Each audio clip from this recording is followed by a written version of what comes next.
everyone, and welcome to the very first bulletin of News Generation.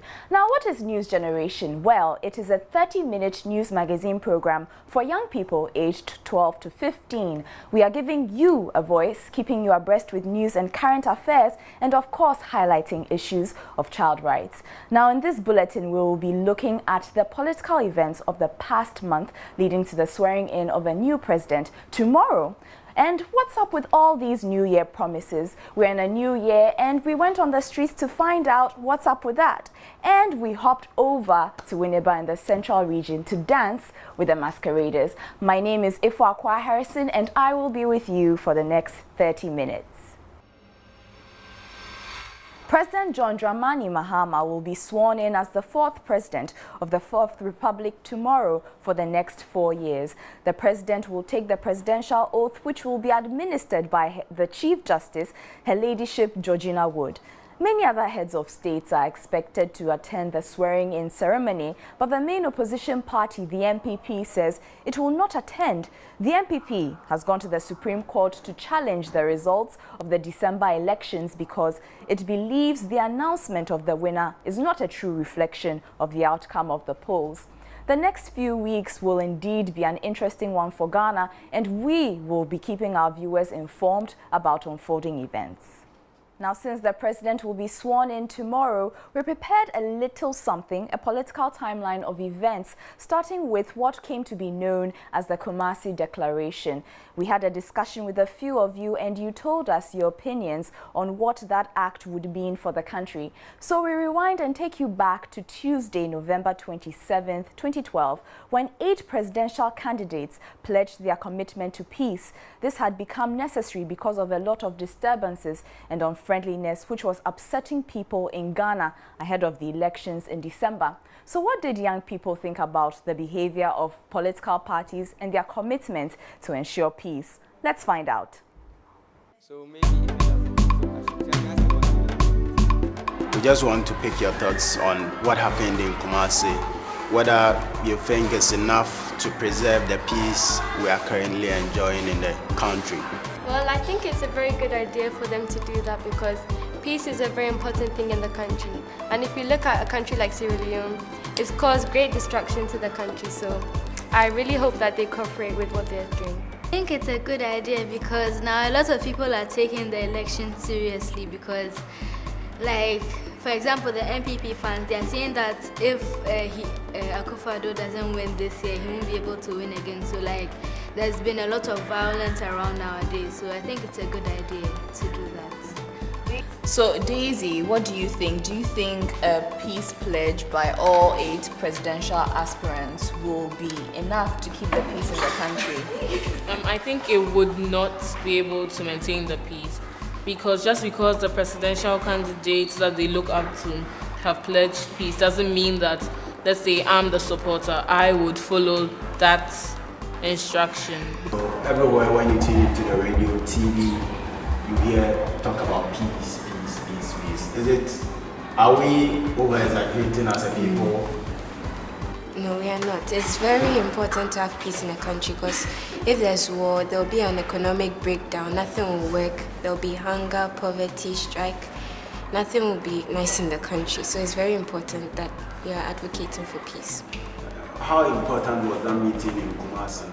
It's important in its own way, but I don't think it's enough. Ink on paper would make the candidates stay for peace. So if that isn't enough, then what will be enough to sustain the peace? It's the mindset of people. If they put in their minds that they want peace, they can get peace. But most of our politicians are corrupt. So. And that was Merton International School with what they thought the peace declaration means for the country. Well, across the country on election day, this is on December 7, millions of citizens above 18 voted. Those below 18, of course, were not allowed to vote as it is the law in Ghana.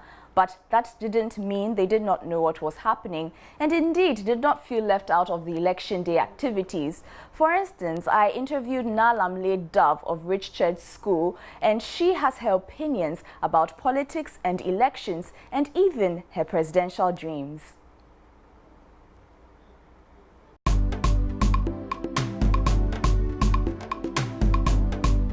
If I were president, unemployment rates would decrease, productivity would increase, everyone will feel secure.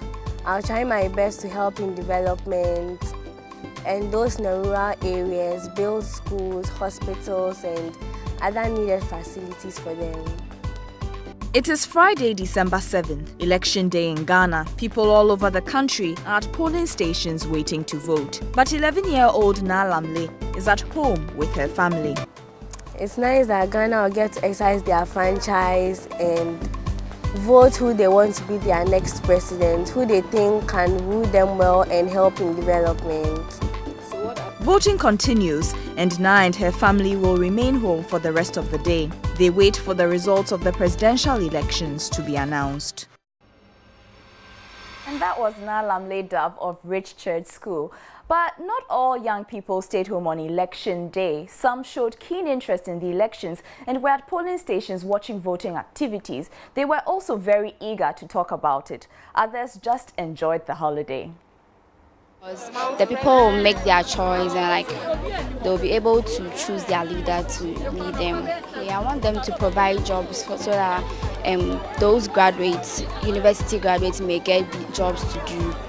I'm just to listen to the scores of NDC, MPP, CPP and PPP. I have interest that one of them can win so that we can get something to do in Ghana. But I'm just here to see the person who win the election for this district. I want to see who will be elected as the president. Who did you come with? It is all about having fun for these guys. After all, the adults are out voting. However, these young men and women found some time to share some of their aspirations with us. If only they were president. If I were president, I'll construct the roads, I'll build schools, and I'll build facilities which have not been built, and I'll help people who are not going to school. If I were the president of Ghana, I would build universities, SHS, hospitals, schools, and shops. I will build hospitals so that the people who are sick will be saved inside. If I were president, I'll also give the children a free SHS. If I were president, there will be no free SHS because free SHS doesn't bring quality education and it doesn't bring serious teachers. Would build a hospital, contract road, and make sure bad roads are all led away from the country. So if I were president, what will I do?